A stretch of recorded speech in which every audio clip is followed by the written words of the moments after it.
French writer Antoine de Saint-Exupéry once said, "Perfection is achieved, not when there is nothing more to add, but when there is nothing more to take away." I don't always agree with that sentiment, but it certainly has its place, and it finds its place in Thomas Was Alone. Thomas Was Alone is a minimalist puzzle game that focuses on being charming rather than clever or complex, and it uses narration rather than direct dialogue to tell its incredible story. But perhaps because it doesn't try to be clever, it is.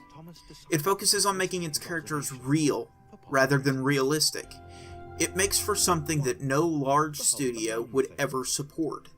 It's too minimalist graphically. It's too risky to just use a single narrator rather than dozens of voice actors for dialogue. It's too simple of a story. But because of all of those things, Thomas Was Alone is a masterpiece.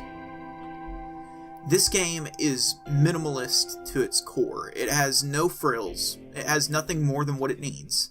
This game takes that minimalistic spirit and executes on it near perfectly. This game has no cut corners, and everything has been polished to a mirror finish, because it has to be. Thomas Was Alone can't hide its problems under the mat of graphics and game length, because it doesn't have great amounts of either. Instead, it actually has to clean its room. The single narrator is well chosen, and it brings these characters to life. The writing is perfect, too. A level will rarely have more than 2 lines of dialogue. But the narration that is there speaks of the little things that everyone can relate to. The emotions that are expressed throughout the game are common to all of humanity, and these emotions and characters are made real by the incredible voice acting and writing. It makes these characters charming. The levels in this game are well designed. They're not difficult, but they do give a sense of satisfaction and completion. It doesn't take more than a couple of minutes to beat each level, but that's okay, because the levels are really only there for pacing. The obstacles are meant to be overcome, and the obstacles in this game serve the narrative while at the same time being well designed by themselves. It feels almost like a coincidence that the levels fit the game. The obstacles serve the narrative, and at the same time, the narrative serves the obstacles. Every level has been carefully fine-tuned so that you need all of the characters to finish it. At the same time, the characters come to realize that they need each other emotionally as well. The atmosphere in Thomas Was Alone is perfect. It's built by the level design and the music. The level design makes the framework, but the music is what makes the world feel real. That seems like a weird thing to say about a game where the main characters are blocks, but that doesn't make it any less true. The music brings both the characters and the world to life. When the narrative has the characters feeling nervous or sad or curious, so too is the music. When the blocks feel alone, the music changes to something more solemn. When the team is together, the music changes to something lighter and more wholesome. This game requires the music.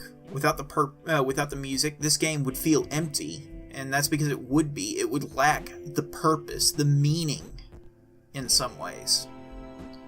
The music ties together all of the previous work that's done in this game. No matter where you are in the story, the music fits perfectly the tone of the narration and of the level. The art style, the level design, the characters, the atmosphere, all of it requires this soundtrack to drive forward the purpose. It makes the game complete. This leads to my last point. There isn't an ounce of fat on this game. Nothing could be taken away without making this game significantly less than what it is. Any missing piece would cause the whole game to be less. At the same time, more wouldn't work either. More developed backgrounds wouldn't fit this game. More narration would ruin this game. More characters would have cluttered this game. More would not have made this game better, it would have made it far, far worse. The length of this game is perfect. Any longer, and it would have been too long. The puzzles would have gotten tedious, and so would the characters for that matter. This game is at most 4 hours, most could beat it in 3, and some might even be able to break 2.5. But it's so well executed that despite the fact that it's $10, I would say that it's worth it. This game is so complete, so perfectly executed, that $10 is a small price to pay. For me, this game gets a rating of 9.5 out of 10, and the only reason it doesn't get higher than that is because I don't believe in giving a game a perfect score, because there's always something that can be completed better. But for the life of me, I simply cannot find the thing that could be better, and Thomas Was Alone. Thank you for watching this review of Thomas Was Alone. I really, really love this game. This game is one of the reasons why I play video games, and I highly, highly recommend you pick it up for yourself and play it, because it is so good.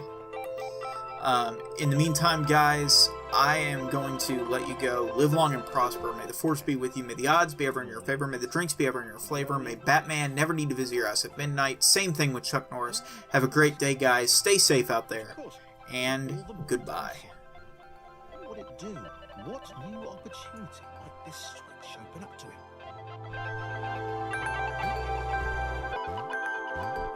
Grace. Another chance for Thomas to jump slightly higher than Chris. How fortunate. Seriously, this made the whole switch pressing thing entirely worthwhile.